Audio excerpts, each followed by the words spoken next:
myself again. But it's the only way you're ever gonna learn. You look back and it's all in the past. I'm dwelling on that. Good evening and welcome to NUFC Matters with me, Steve Wraith. It's Tuesday night, which means I'm joined by Liam Kennedy from the Shields Gazette. Good evening, mate. Good evening. Good evening. End of season. I suppose we'll go through a little bit of a review today, Steve, and see how it all played out. And we've seen the news today of Graham Jones as well, and I think that'll probably put to bed any talk that he didn't have much of an impact at all. I know there's still some doubters out there. I've seen a few on Twitter today, and I think we know that the England manager himself is a very big fan, and that Graham Jones is a very good coach. Look, he might not be a manager, but he's a very highly regarded coach, not just in the Premier League, but in international circles as well. But yeah, there's always something to talk about on a Tuesday night, isn't there, Steve?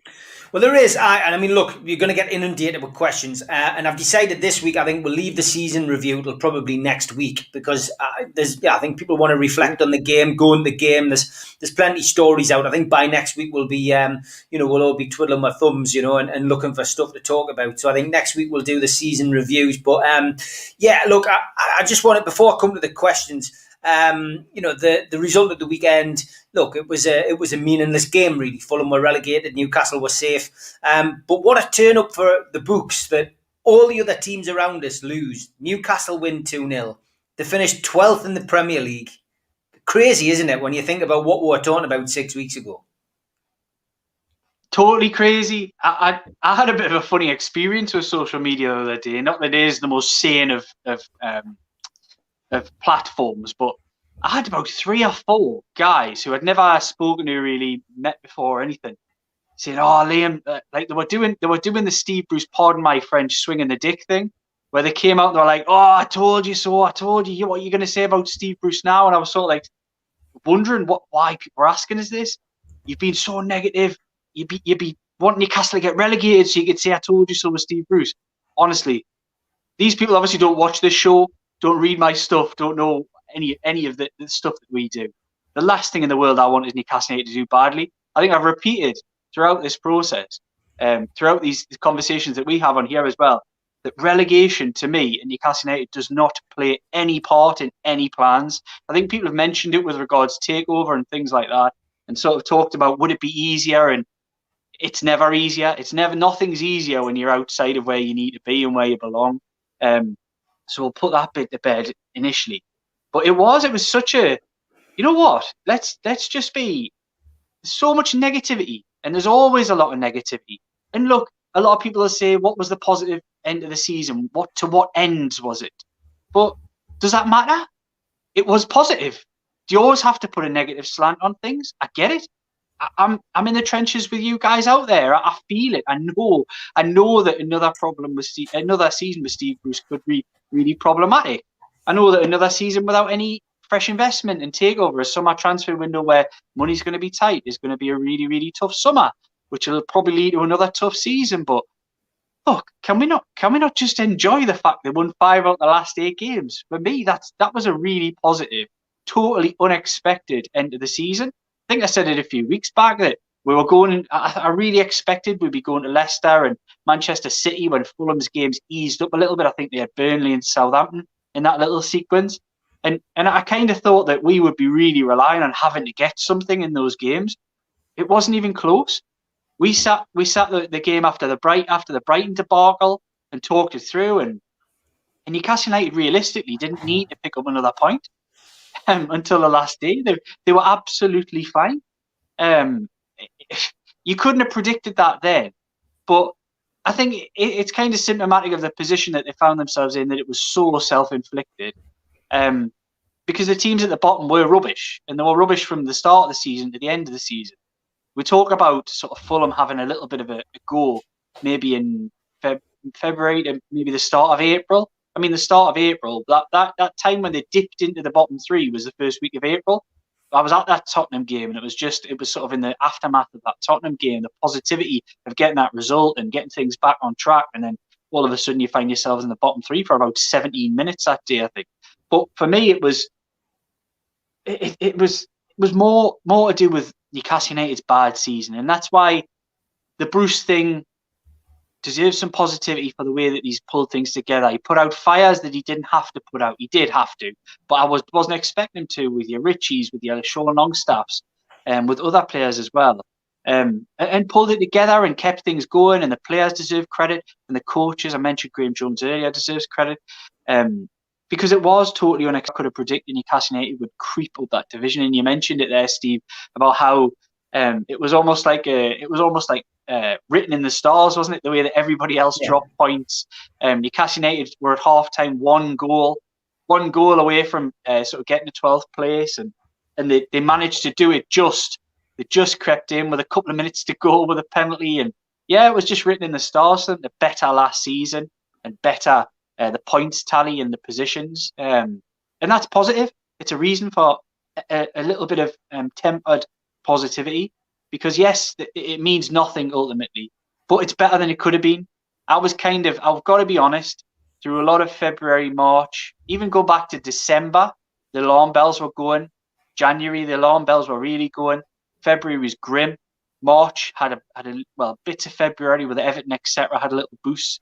Then the back end of March was grim again, really grim. And I thought it would be 17th or 18th. I thought Newcastle United were nailed on to be one either third bottom or fourth bottom.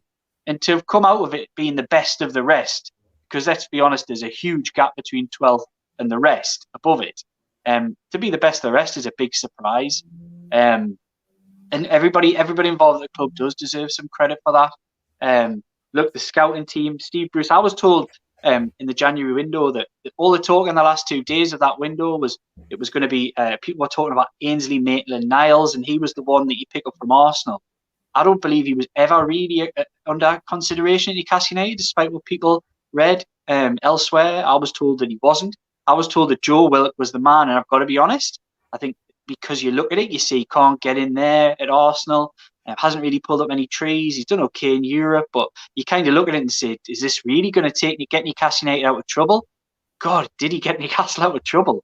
His goals, and he's about so much more than his goals. His goals are incredible and picked up so many points because of his late arrivals in the box.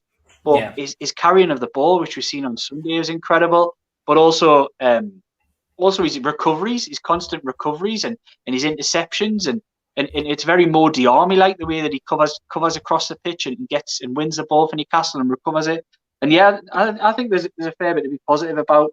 Obviously, not a lot to be positive about with Joe Willock, because it's going to be a tough ask getting him in the summer. But I wouldn't rule it out, because there's a lot of variables in that process. There is a lot of variables. I'm sure people might ask questions on that as we go. But open the floor, Steve. I'm ready for anybody's questions tonight.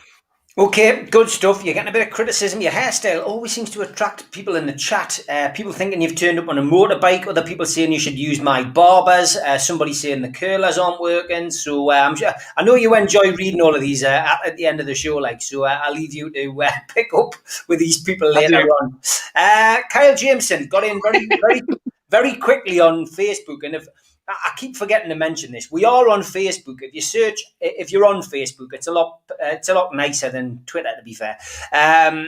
Just search NUFC Matters on Facebook, and there's a group. If you join the group, it's growing all the time. I think we're about 5,800 people on there.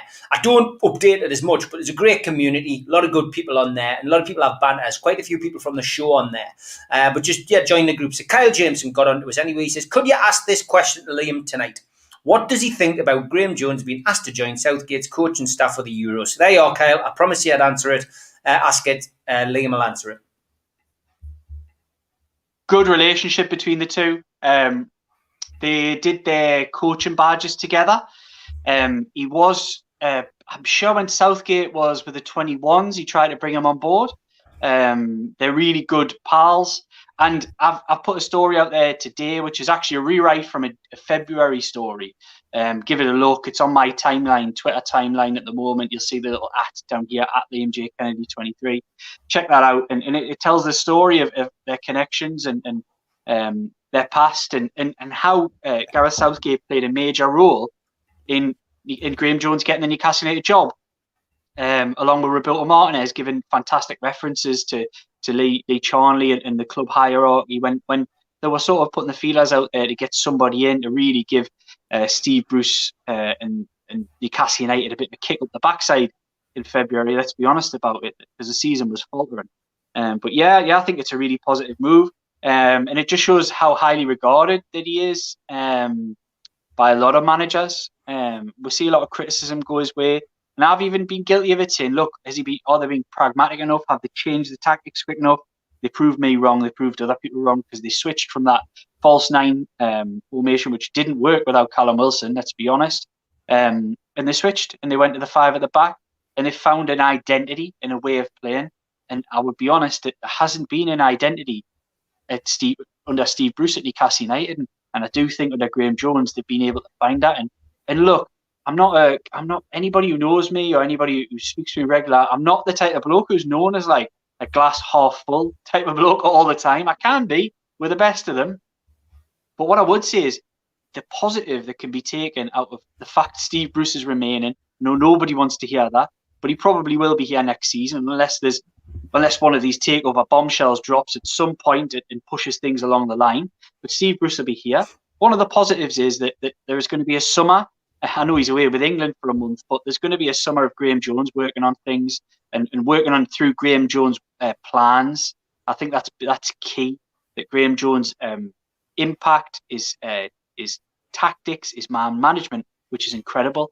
I've spoken to some lads who dealt with Graham Jones at a grassroots level, and they speak so highly of how he deals with players and gets people back on side. And we've seen little bits of that with improvements in performances with players, but I think Newcastle United will be better prepared at the end of this summer than they were last summer going into the season. So I do take a little bit of positive from that, thinking that it can't be as bad as what it was last season, because at least now there is an awareness of tactics, there is an identity and a certain way of playing, and there is a couple of systems up their sleeve now which they can hone over those months away from the glare of Premier League football. Yeah, I mean it's going to be an interesting summer. Lots of movement in the transfer window. I think across all the clubs. Newcastle. Any early signs of movement in the transfer window, Liam? It's a centre half that they want to revamp effectively. It's the central defensive and the centre midfield departments are things that they're looking really, really closely at. I know scouts have been all over the place with regards central defenders.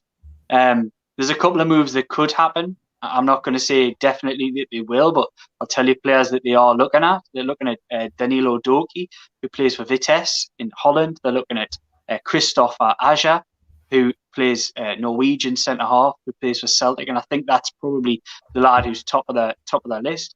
I don't know. I worked in Scotland for 5 years and seen the growth of Virgil Van Dyke, and an incredible footballer. Who I seen him once at Dens Park at Dundee, who took the ball from his own box, weaved away really powerfully all the way to the other box and hit a shot that just skimmed past the bar, just over the bar. And you looked at him and thought, wow, he's some footballer on the ball. Aja's got a little bit of that ball playing defensive sort of power, size, and also ability. But what I'm going to say about Van Dyke is that you can never tell, because the challenge in Scotland is so difficult to judge, because it's so inconsistent that there isn't a lot of top class centre forwards that he'll come up against. And that was always the fear with Van Dyke, is that you see how amazing a footballer is, and he was in midfield a lot of the time for Celtic when you seen him play, but you never knew when he came up against proper strikers in the Premier League how he would cope, and he took to it like a duck to water. I'm not going to say Aja's going to do exactly the same thing, but there are little similarities in the way that they play. Aja a bigger centre half as well, but I think that's one that they want. There's other players. There's the lad at QPR, Rob Dickey. I think is it Rob Dickey? He's another one that they've monitored for a little while. We've seen that Ozan Kabak, who was at Liverpool, who did okay at Liverpool, was another player that were on their list and that scouted significantly and really looked to. They were on the verge of bringing to Newcastle United with about 3 days of the transfer window left. I think that probably would have seen Fabian Schär leave at the time, but he was ready to come, and Liverpool came in and gazumped Newcastle United, as I mentioned on here before. So there are a number of players that they're looking at. I think there'll be certain players that will probably fall by the wayside in that. there's three that I look at that are majorly at risk in that department. Florian Lejeune is at the top of that list. There's a lot of people out there who'll be not like hearing that. They'll want to see Florian Lejeune come back because he is a talented footballer, but I don't think he's somebody who Steve Bruce fancies, and I think he'll be probably one of those players after a successful-ish season at the lower reaches of La Liga. Will be somebody that Newcastle United will look in the final year of his contract to think, can we maybe squeeze a few million to add to the transfer budget from somebody like a Florian Lejeune? I think the other one that again, when budgets are tight, Newcastle United are maybe going to have to let players go that they would rather keep at times. But one's going to be defined by this one I'm going to mention is going to be defined by the player largely. Matt Ritchie is the one that I think possibly could go this summer. He has been wanting to go. I think he wants to play regular football, and I don't think he knows if that's guaranteed at Newcastle United moving forward. And I think if he can bring a Jethro Willems in, which there are problems with this new Brexit working point system that's in play now, that the lad's never kicked a ball since he was at Newcastle. There could be workarounds, but it might be difficult for him to get some kind of work permit, if that's what you call it. But if you can bring him in for relatively little, obviously he'll have a signing on fee, etc., and will command reasonable wages being a free transfer. But if they can probably get rid of Matt Ritchie for 4 or 5 million, I know they were looking for around 5 million from Bournemouth. Bournemouth, it's interesting to know whether they've got that kind of money, having not got promoted. But I think that could be the next one really to watch. Is that could Jethro Willems come in on a free and Matt Ritchie leave? And I think that's another one that I'm hearing is kind of bubbling away in and around the background at the moment, as well as the centre half situation. Look, midfield's another one. I mentioned it extensively here during the January transfer window was Hamza Chowdhury. And I think that's another one that could easily be revisited. I haven't really heard much about that so far this summer, but it was one that Newcastle United were very keen to do. Steve Bruce, a big fan, and he is a talented boy. It could be one that's again looked at this summer, because those are the key battlegrounds for Newcastle United and Steve Bruce this summer, is making sure that he gets central defensive. I was going to say cover. It's not cover. He needs starters, because when you look at it, it's got a bottom end Premier League Championship feel when you go through the back three with a Kraft and a Dummett and a Kieran Clark and a Jamal Lascelles. I think they want to add a little bit more sort of top end quality, and look at an Aja or a Kabak or somebody like that probably would add that. Yeah, I fully agree. I'm looking forward to covering the transfer window through the summer with Liam. Best thing I think you can all do out there is start writing down who we'll get linked with and bringing it up next Tuesday, because we've got a summer of this being linked with God knows who. And if the takeover goes through before the window shuts, then we might start off with the likes of Chowdhury and whoever, and then progress to. And it'll be rip the list up, chuck it away, and start again. Lots of people asking me personally, when are you getting Ben Jacobs on? Well, the good news is there's the big reveal. The Three Amigos is no more. It is now the Fab Four. Keith Patterson is joining the team full time on a Friday night. So there will be me, Steve Hasty, Mitch, and Keith Patterson every Friday night. Takeover or no takeover, Keith is staying with us. And yes, we've got a special guest Friday night. Ben Jacobs is joining us. Everybody wants to have Ben on with Keith. You've got your request. So there we go. Keith, delighted to be joining us, and I'm sure he'll tell you why he's decided to come on board on Friday. And Ben, only too happy to share the screen with us on Friday night to celebrate the Fab Four. So thanks to everybody for the suggestions. The Fab Four got it, and I'm sure that John from Jab will have a lot of fun making flyers of us with various Beatles album covers. But back onto the questions. Craig, he says, Liam, do you think that the Premier League are trying to get the cases thrown out so that it can be seen in disclosure that they have been influenced by BN and the top six? And John Askew asking as well, we'll keep takeover together. He says, if one or both court cases fail, is there a right to appeal? John, first, I'm not au fait with all of the technicalities of how these things work, but I would think that the competition one, there would be a right of appeal. I'm assuming there might be some kind of appeal possible with the Premier League rules, but without having those to hand and in front of me and looking at the exact process of how the Premier League arbitration process works and their rules, which is what this is. This is a Premier League process. Without knowing that, I can't quite answer, unfortunately. And do I think the Premier League are looking to get these cases thrown out? I think if the Premier League can get these cases thrown out, they would. I don't think they want any dirty laundry aired in public. I don't know if they're fearful of that. Speak to people like Keith, etc., and they'll tell you that they should be. But I think delay has been one of the major tactics. And what I would always go back to whenever I'm feeling like negative about something and think, God, is this going on? I always just refer back to some very, very simple things. And the most simple of them is, why do you want to delay something if you think you're going to win? Doesn't make any sense. Does not make any sense. If you think you're going to wipe the floor with somebody, or you've got even a 70% chance of beating the man in the other corner, you take them on. You don't say, oh, we'll wait. There is reasons why they're waiting, of course.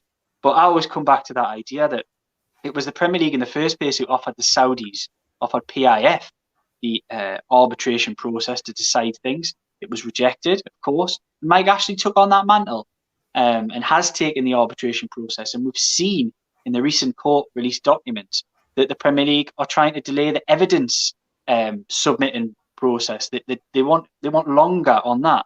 Let's remember, they want longer on their own arbitration that they offered, and they want more time on their own rules, effectively. Their own process. Doesn't look good. It doesn't look good. And I don't know why exactly they're doing that. But I just put logic into this and say, look, if I think I'm going to win a fight, I'll take the fight on. If you think you're going to lose, you'll try and avoid it. Yeah, okay. Next question is from Mad Mark. He says, Liam, Steve, what's your take on Alex Bruce's Twitter tirade of Craig Hope's club articles across the season about his father's efforts? Is telling the truth now the wrong thing to do? Yeah, I mean, that was, well, a tad embarrassing, shall we say, last night from Alex Bruce. He's certainly, caused a little bit of controversy. I didn't see it. I only saw screenshots of it from various people because Alex Bruce blocked me, yet I've never interacted with him. I've said, obviously, what I would say is a fair opinion about his dad earlier in the season, but I think he must have just gone on a blocking spree. Never interacted with the guy. So what's your takes on his reaction? Causing unnecessary problems, or did he have a right to reply? Like father, like son. I think Steve Bruce showed he brought out, I mentioned on the show last week that we've seen, I'd been in the press conference with him pre-Sheffield United and I'd seen a humble side to him, almost accepting his responsibility for certain things that had gone wrong, spoke really, really well. Just stick to that. And that was actually what Craig Hope's piece said. It said, stick to the humble stuff. Don't start, as soon as things go right, you see the real Steve Bruce, because he then starts attacking people. And it's not a good approach. It's a terrible look for a football manager. Really terrible look. And look, I feel sorry for people like Lee Marshall, who run the club's press setup, having to deal with that. Deal with the mess that Steve Bruce just lays out constantly.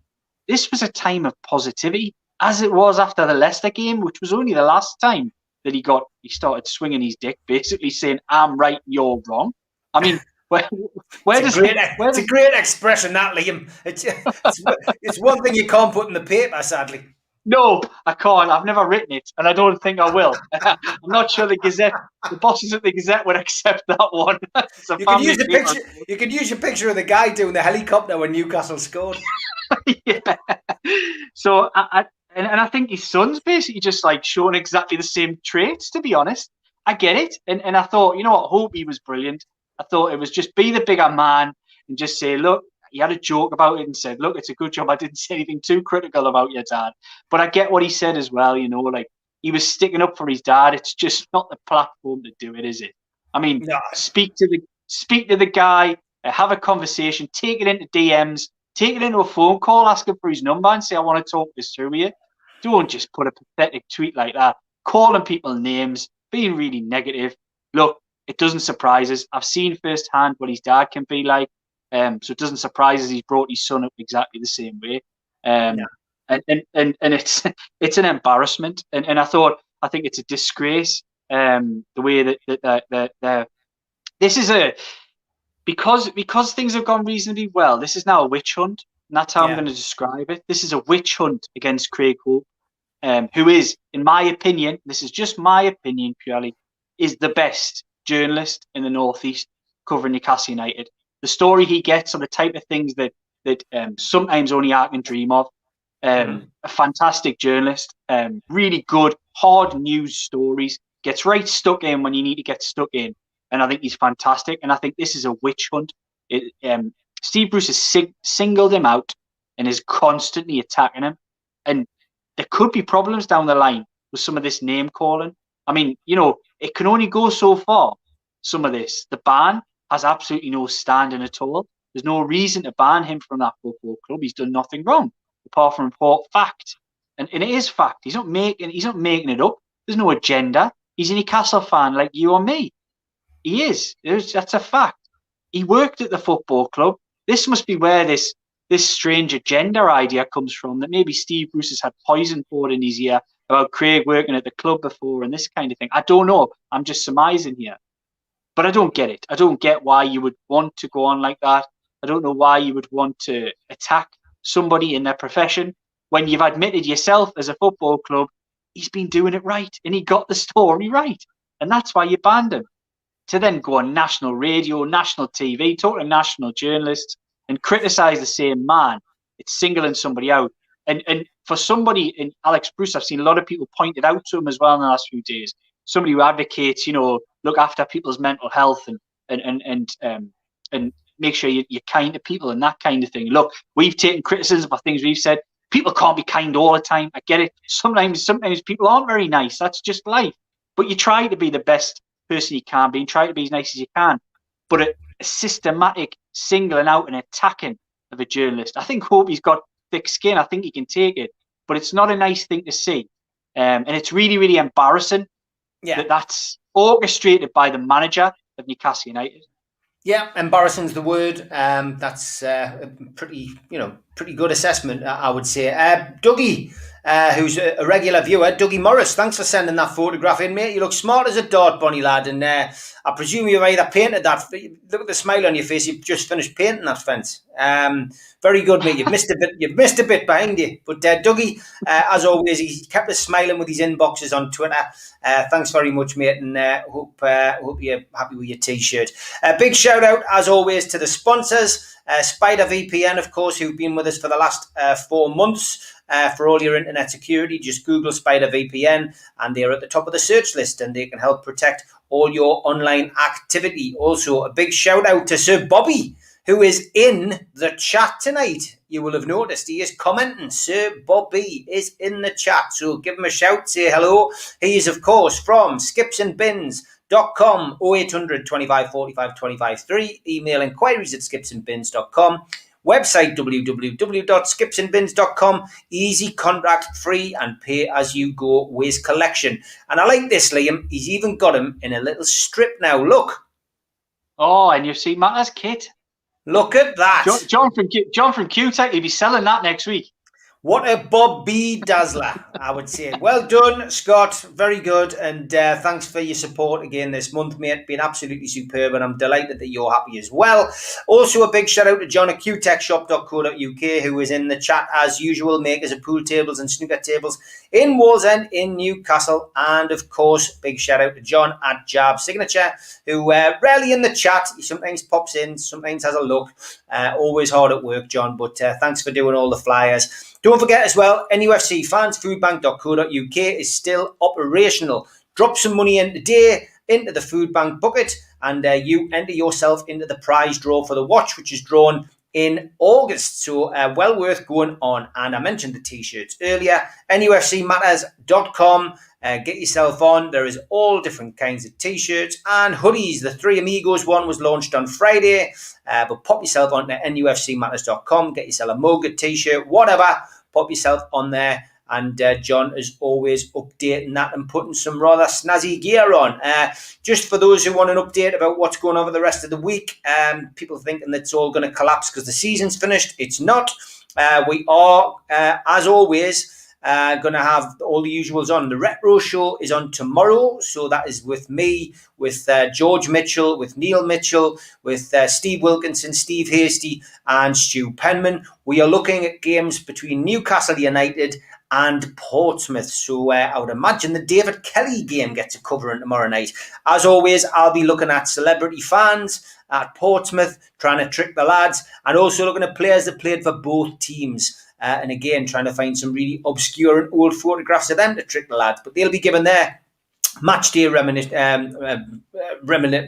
about games against Portsmouth, home and away, and some various trips. And I'm sure we'll get some good stories out of Stu Penman as well. And Super Mac and Gibbo are back on Thursday as well. And as I've already announced, the Three Amigos is no more.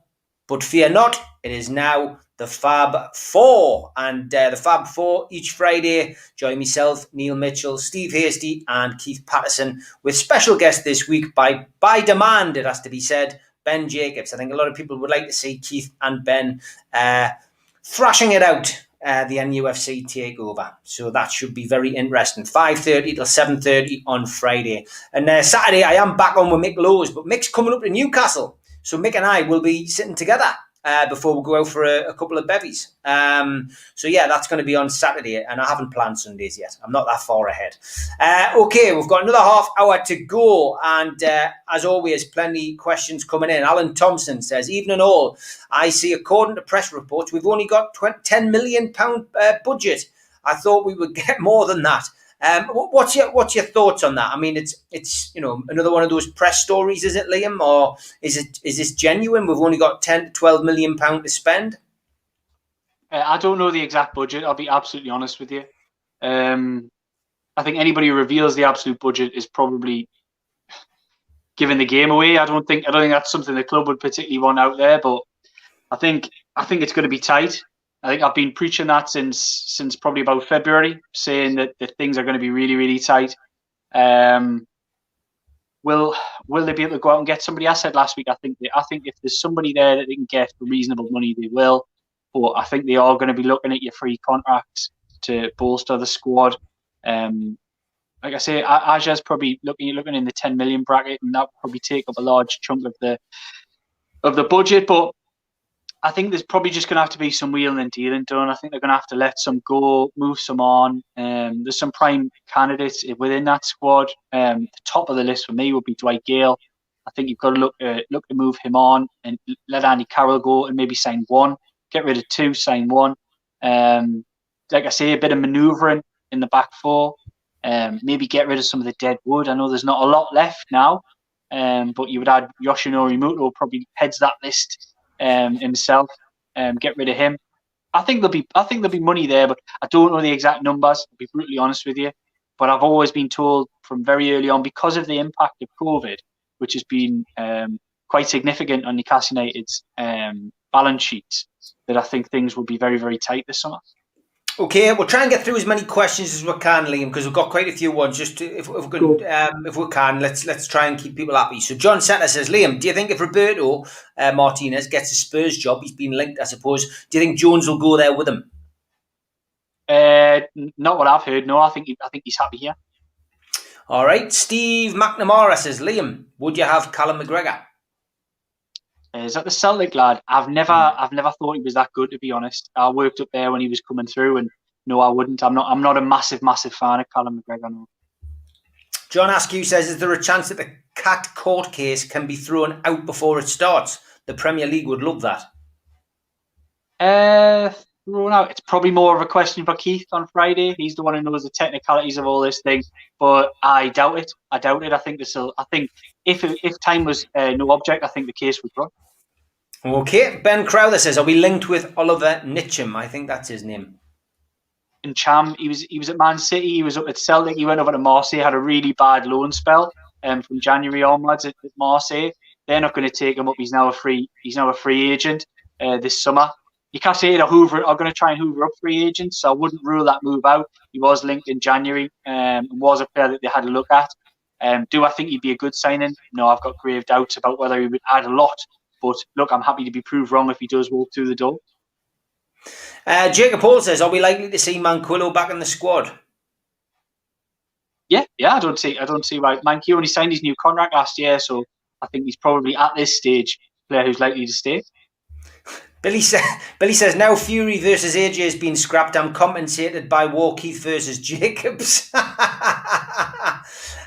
This is a good one. Joe Walker says, only the cult that is NUFC Matters could have a show with 4 blokes on called the Three Amigos, then change its name to the Fab Four, only to have 5 guests. I like it, Joe. You just concentrate on getting the betting for the Champions League, mate. That's what we need for Friday. Suki says, what do you think, Liam, of what Ben Jacobs had to say at the weekend? Did you watch it or not? I haven't. Apologies, Suki, and apologies, Steve. I haven't had a chance to watch that video yet. Been quite a busy few days for myself. Yeah. But I assume he was obviously quite active on the takeover. Look, I think Ben's a very knowledgeable guy, speaks really well, and is obviously a good contributor to the NUFC Matter shows. So no, I'll make sure I have a little look. If you want to come back in the comments and say what he said, and I'll comment on that if you want. But yeah. I think that's probably the best way forward. Yeah, give it a watch. It's well worth a watch anyway. Mark says, what's your thoughts on the keeper situation? Personally, I'd sell Darlow now while his stock is high after a good season and keep Dubravka and Woodman. Don't forget Gillespie as well. I don't know. It's a really difficult one to balance that, Mark. Darlow, I agree with, probably.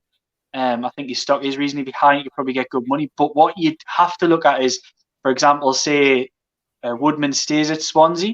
Could Swansea be promoted and look to hoover up Woodman and put some money back in the pot for Newcastle United? It potentially could be a big decision that's got to be made this summer. Because Dubravka is number 1, and is Woodman going to come in and sit it for one season as number 2, having done 3 consecutive seasons, I think now, at a very good level? It's a big decision. But it's not a bad decision to have because there are saleable assets and they've got 4 goalkeepers to fit into 3 effectively. With 2 of those places guaranteed to be taken up by Dubravka and Gillespie. Effectively, it's a Darlow or Woodman straight shootout, really, and I think you'll probably see one of them sold. Chrissy says, what do you think about St. Maximin? Would you cash in while you can? I mean, for me, I wouldn't sell him. A lot of people talking about potentially selling him. What do you think? I think it'd be a really bad move to go and sell any one of the 4 key Newcastle United players, and that's St. Maximin, Wilson, Almiron, and Dubravka. I wouldn't be selling any of those players.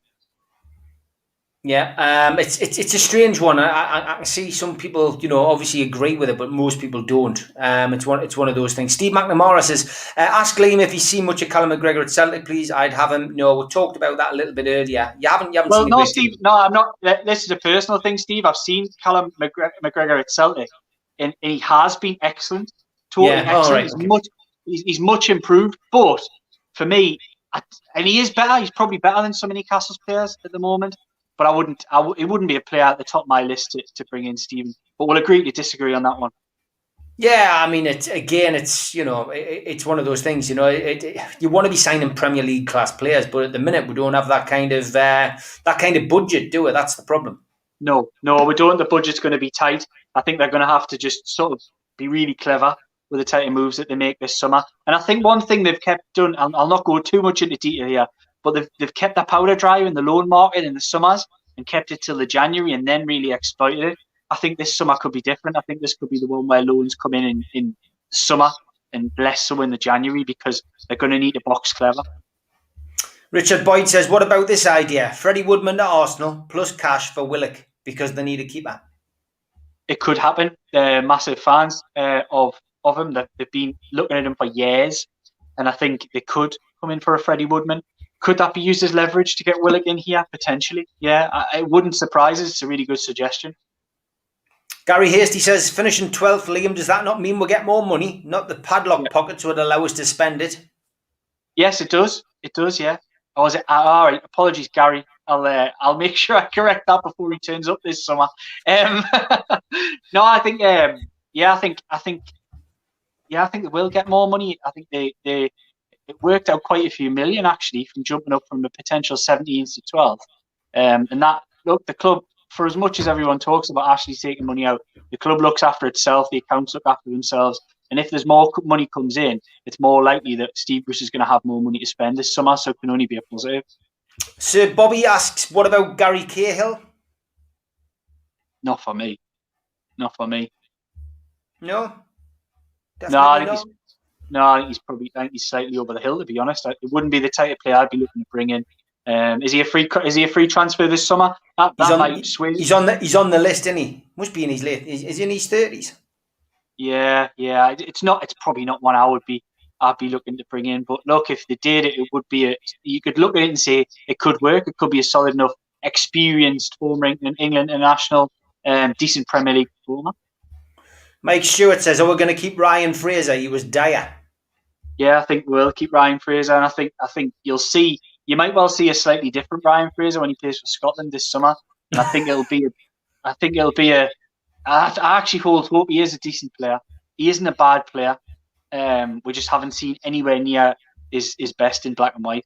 So don't write him off yet. We've had players like that. Look, it doesn't look good for Ryan Fraser, but I still say we haven't seen the best of him. And I think next season with a good summer, does the Euros affect his summer preparation? But hopefully he'll get a little bit of a holiday, then a good pre-season in him if he stays fit. And he hasn't had that for 2 seasons now. He's had injuries. He's had the contract situation, so he hasn't had a proper pre-season for about 2.5 years. So I think we'll see a different Ryan Fraser next season. Fingers crossed. Fingers crossed. Gary says, Liam, would you sign anyone from the relegated teams?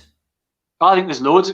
I know they're relegated, but there's loads of good players. There really is. Like you look at Fulham, I think they've got probably 2 or 3 better defenders than Newcastle. I like that Anguissa. I really like the lad Pereira at West Brom, but he's not really a player that Newcastle United need at the moment with regards to type of players that they've got in that department. There's loads out there. There's lots of players you could hoover up from those teams and make your own team better. Sheffield United have got players, decent players in their squad as well. One of them in the England squad. They've got one more player in an England squad than Newcastle United have already. There's good players. It's just about being clever about the type that you bring in. Life Goal says Woodman ahead of Dubravka next season. Not for me. Look, it might be something that happens if you can sell Dubravka, but I wouldn't. The last thing in the world I'll be looking at is taking Martin Dubravka out of that team. He's more than proven his worth since he's came back in.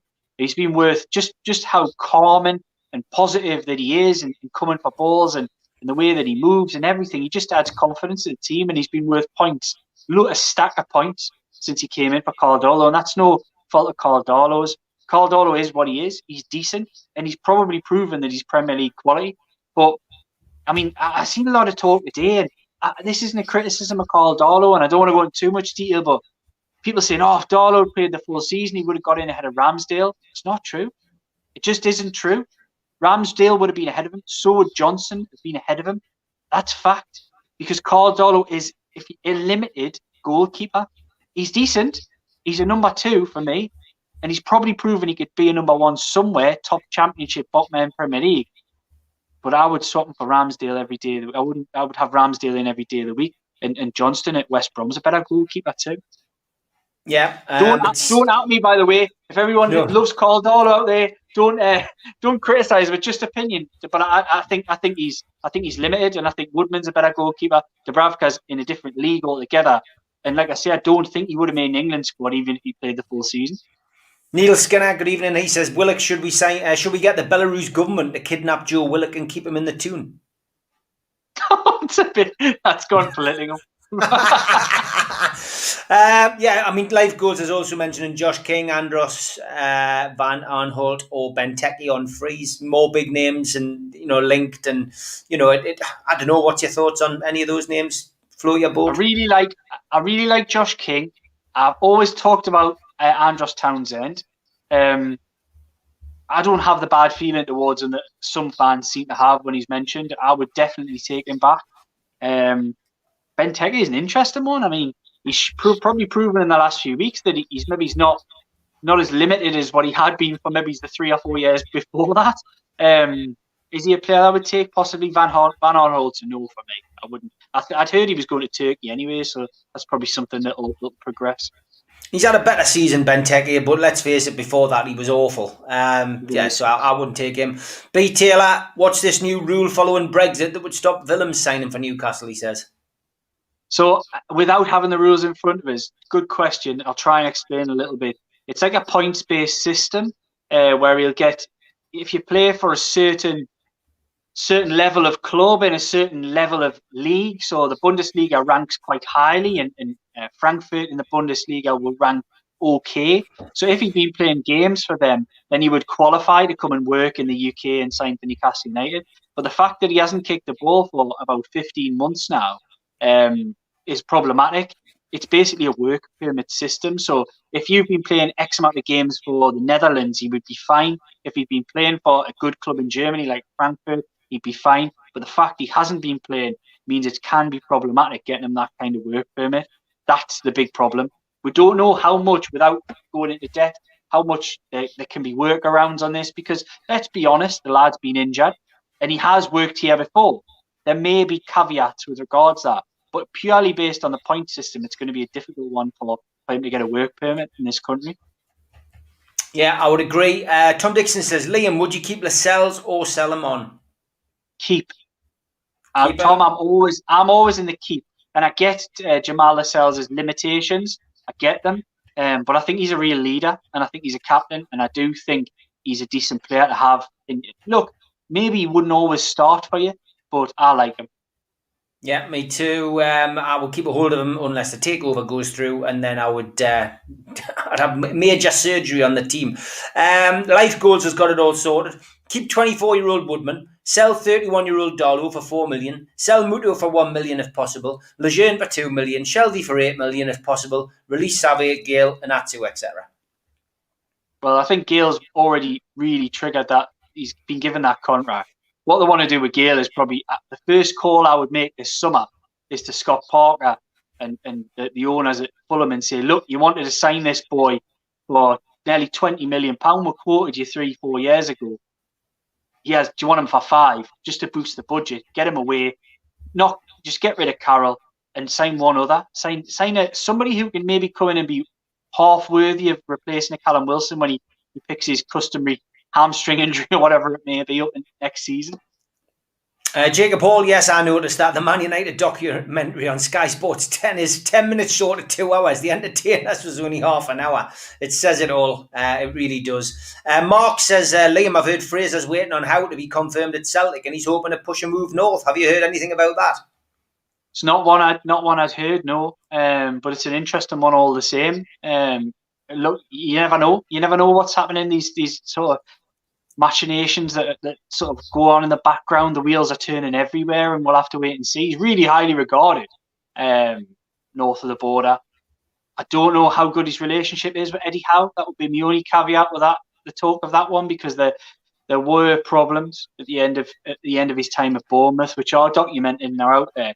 So I'm not sure if those have been put to bed, what can be put aside, but we'll wait and see. There's always talk of moves at this time of year. That's why we love transfer season so much, isn't it? Yeah, Sir Bobby says Gary's over the Cahill. I get it. Good pun. Good pun. He's here all week. Yano says Madja would be worth a punt. That's something I've mentioned a couple of times. If we are shopping in bargain basement, I would just take him on a loan deal. I wouldn't buy him permanently, but if we could get him on a loan, I think with the creative players around, if we can keep the creative players we've got, he'd be all right. Do you think he's decent, do you, Steve? Because I'm not sure about him. I'm not sure. Well, look, when you look at what we've had in recent seasons, people saying to get Mitrovic back. I wouldn't have him anywhere near the club. Useless. No. Joe Linton's not a striker. We've assessed. We've got that. Although he's progressively getting better as each season goes by. By 2040, he might hit 10 goals a season. but other than that. We haven't really had a striker, Muto, and look, this isn't all down to Steve Bruce. Rafa, some of the players that Rafa was, able to bring in on the limited budget he had, again, gambles weren't good enough. Haven't succeeded at the club. So, Joselu, Muto. I mean, the list is endless at the minute. The likes of those are joining the list of Frank Pingle, Rob MacDonald. Alexander Anderson. Those names they're all now in one big group, I think. But it's Madja, I don't know. I just have a feeling he would do something. I think he would fit into this team at the minute. But it depends who you keep. For me, you've got to keep Ritchie. You mentioned about Ritchie earlier on. I'd be gutted if he leaves. Absolutely gutted. Again, if the takeover doesn't go through, and we've got to start the season with this lot. It beggars belief. I would just wish the takeover would go through and we knew what we're doing. But at the moment, we've got no idea. But yeah. My Gerald split opinions, especially with him being at Sunderland. Captain Keithard says, "What's your thoughts on Chris Wood?" Again, another player I would have taken when Rafa was here, when Rafa tried to get him. Yeah, I like Chris Wood, to be honest. He's a proper centre forward, and there aren't too many of them around at Premier League level at the moment, but it's just all money. He's probably, you can mention him till the cows come home, and every time I'm on here on a Tuesday night, that name comes up, Chris Wood. But where's the money? The money's out of Newcastle United's price range, unfortunately, this summer. Yeah, I would agree. Simon Cox says we should go for both Madja and Asoro. I know Joel advised him to stay up here. Be good back up on the cheap, if nothing else. I think that Joel Asoro got binned by Swansea, didn't he? So I don't think he'll be anywhere near anybody's list in the Premier League. Baldy 9070 Clark says, guys, in your heart of hearts, do you really think the takeover will go through? I still do, mate, 100%. And Baldy, I don't know, is the honest answer. I'm hopeful, but confidence is something that was lost at times last year because of the process and the knocks that everybody took. So I'll never say I'm confident. And in my heart of hearts, I cannot tell you either way. One we've been asked on a few occasions, Adam Armstrong and Ivan Toney always gets mentioned. Would we have first dibs on him? We've got a percentage. We've got to sell on, haven't we? That's what we've got. So we personally, at the minute, could buy him in the region of about 12 million, I think. But I wouldn't go for him. He wasn't good enough first time round. I liked him, and I probably would if money was available. But I think you'd be splashing most of your budget on Adam Armstrong when you're casting it realistically and you revamp the central midfield and their back line. Jason Carter, good evening, mate. He says, Liam, where would Ashley legally stand if he sold our best players and the takeover was given the go ahead? Oh, Jason, I'm not gonna walk down that road because that's just far too many hypotheticals. I appreciate the question, but I'm not gonna walk down that road. It's like it's interesting. It's interesting, isn't it? I mean, you would imagine that there was like some kind of agreement, but as long as this drags on, it's still Mike Ashley's club. That's what I would say. It's his club. He can do what he wants. He can sell who he wants. He can buy who he wants. So, it's not anything to do with PIF, PCP or the Rubens at this moment in time. So what Mike Ashley decides is what happens. If he wants to sack Mike Ashley wants to sack Steve Bruce. That's his decision. If he wants to sell ASM, that's his decision because he still owns the football club. So from my perspective, I think it's as simple as that. We don't know that for definite. Do PIF have any say? I very much doubt it. Do PIF have any say over transfers? I very much doubt it. What we do know, and what Liam and I covered last year, was we knew that there was two lists. There was a list if the takeover went through, and there was a list if the takeover didn't go through. And the list if the takeover didn't go through was drawn up by the club, and Steve Bruce's, cast his eye over it. Lee Charnley drew it up with the help of Steve Nixon and the recruitment crew. I've got to say, we knew as well that Mbappe certainly wasn't on the one if the takeover went through. But that's it, isn't it? It's as simple as that, Liam. Mike Ashley's the owner, full stop, I think, until, something changes. Look, I'll just comment on this one as well. Like another one, it's similar to the Chris Wood thing. Like Danny Ings, of course, I would absolutely snap your arm off for a Danny Ings. It's just pie in the sky. Unfortunately, it's just not even in Newcastle United's radar. Can't be. Mm-hmm. Jason was happy with my answer, so that's good. NUFC 3920 says, mention of Savvy earlier. What is the deal with him? Is it really that bad? Countless numbers of managers have never picked him. I think he's a decent enough lad, but just nowhere near good enough. And look, I just don't think he's really lived the life for the last few years. So yeah, I think he's a decent enough lad, but that's the end of his deal. He's gone now. He'll be confirmed as departed this summer. So that was an expensive mistake that they made a few years back. But I think that deal was done as a trade-off for other deals. I don't know that as fact, but God, it's hard not to think it certainly wasn't done in ability, was it? No, definitely not. Dodo Bird, I did get your email. Thank you very much, mate, and look forward to whatever it is you're sending on. Thank you, Dodo Bird. Did you see, by the way, Dodo Bird, I hope you saw the Chronicle last night. They were doing an article on Malcolm McDonald's shop where he used to sell clothes, and you've got a good story about that, as we all know. Bill Burnett says if a price is agreed for the club, he might be in trouble if he sells assets. Well, again, that's another point. As I say, none of us really know about that. Thanks, Keith, saying it's a great show. Tim Cairns, what value do you believe Willock is worth? 20 million seems high. His money is going to be tight this season. I mean, his value will have gone up, I would imagine. And Arteta, at the moment, doesn't seem as if he wants to sell him. I'll be brutally honest with you, Tim. I think he's valued at around 30 million. So I think this talk of 20 million is way off the mark anyway. And it may not take any money. It may take another loan fee to take Joe Willock next season. There's another possibility that could easily happen.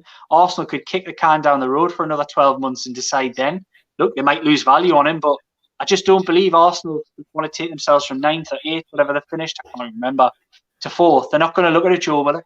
They're not going to look at a Joe Willock come in and take them there. They'll probably try and look at somebody else. Like the lads that they've brought in, like Ceballos and players, high-profile players from big clubs. I just don't think they've had enough time to look at Willock, and they've had enough doubts about them that they were happy to send him out on the idea that they probably weren't going to keep him, and hoped he did well. But he's done even better than anybody expected, and I expect they'll take another look at him. Who knows what'll happen? I think there's a lot of things at play here, and a lot of things could happen in the next few months. Yeah, I knew this Fab Four thing would get people on a run on Twitter. Steve on Twitter says, "I just hope we're not still stuck in limbo when I'm 64," which is funny. Yeah, you see where we're going here, Liam. Legacy Magpie says, "Mike Ashley is the fool on the hill." He also says that he hopes the takeover might see the fan base come together. And there's many more going around on Twitter at the minute. So if you like your Beatles songs, I'm sure you will be able to add to those coming on Twitter on the announcement that I've just put up. Running very close to the end of the show, we'll take a couple more. Tom says, Liam, what about Gail Kakuta? Would be a good signing. Yeah, I'll be honest, Tom, I haven't seen anything of him. It seems to have done well looking at his stats over the last season or 6 months or so in particular in France.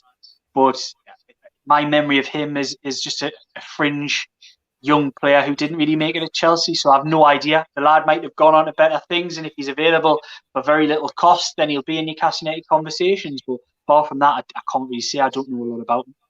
Yeah, Chrissy, he's in. Do I think Ashley will pocket the money from the Premier League? Yeah, he will. Of course he will. It's his club. We can't change that. At the moment, that is what is happening. Mike Ashley runs the club. Any money coming in will be his money. Last question. We'll go to B. Taylor again. Do you think Joe Willock will be happy to go back and sit on the bench for Arsenal? He says, I think his spell with us will unsettle him at Arsenal. I mean, what's your thoughts on that? I think it's his club, and I think he'll want to go back there and prove a point, and I think he'll have an opportunity to do that, and possibly in pre-season. But whether that's even going to be enough, I'm not sure. I think if there's a possibility he's going to sit on the bench, I think they'll either sell him or loan him back out. I don't think it'll probably come to that. Yeah, okay. They're coming in now on here. Billy says, we say we want a revolution. Well, we all want to rule the world. Very, very good. Steve H says, well, the takeover has been the long and winding road. Oh, God, I've started something here. I'm sure you'll all have a lot of fun in the chat with this over the coming weeks. Just give us a quick plug, Liam, where people can find you, and just a little plug for the survey as well, if people have still got time to fill it in. Yeah. So I've put a little survey out there today, which has been promoted by Steve, by the likes of the Geordie Dentist and others as well. If you look on my timeline, just on here at Liam J Kennedy 23, I'll pin that to the top of my timeline now, so that everybody can sort of see it, and just if we can get as many as possible. I'll put the results out of the weekend. We'll put a couple of bits over Friday and Saturday, where there'll be no football this weekend. Simple questions just about Steve Bruce, his future, transfers, the season that was, the season that lies ahead, and obviously it wouldn't be any kind of Newcastle United survey or conversation if we didn't talk about takeover too. So there's a little bit of that in there. So yeah, just check that out. I'll pin that at the top of my Twitter profile, so everybody just get in there. It's about 20-odd questions, 25 questions, so it'll only take you 5 minutes to fill out. You can let a little bit of that simmering anger towards Steve Bruce out on my survey. Jason Carter says, let it Bobby. Jimmy Ray says, Sergeant Pepper's Lonely Heartbreak fans. Tom Lynch says, it feels like tomorrow, never knows what will happen with NUFC. Tim's gone down the Beatles route, the Police's route, don't stand so close to me, to Hoffman and Masters. Many, many more coming through. Sorry I can't get through them all, but big thanks to Liam, as always. Next week, Liam, we'll have a season review. We'll look back over the season. We'll compile a few questions for you, and we'll get your answers on them. And of course, if there's any breaking news on the takeover, and if there's any breaking news on anything else regarding transfers, etc., of course we'll cover that as well. But we will do a season review. Don't forget, I'm back tomorrow night at the same time, 6 o'clock till 7 o'clock with the Retro Show. It's been great as always. Thanks for everyone's contribution in the chat, and Liam, thanks to you, mate. See you next week. Take care. Cheers.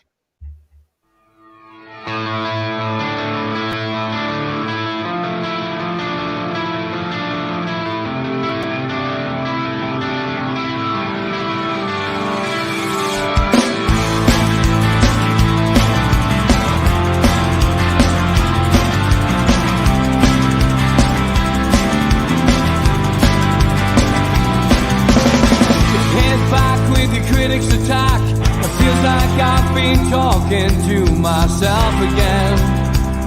But it's the only way you're ever gonna learn. You look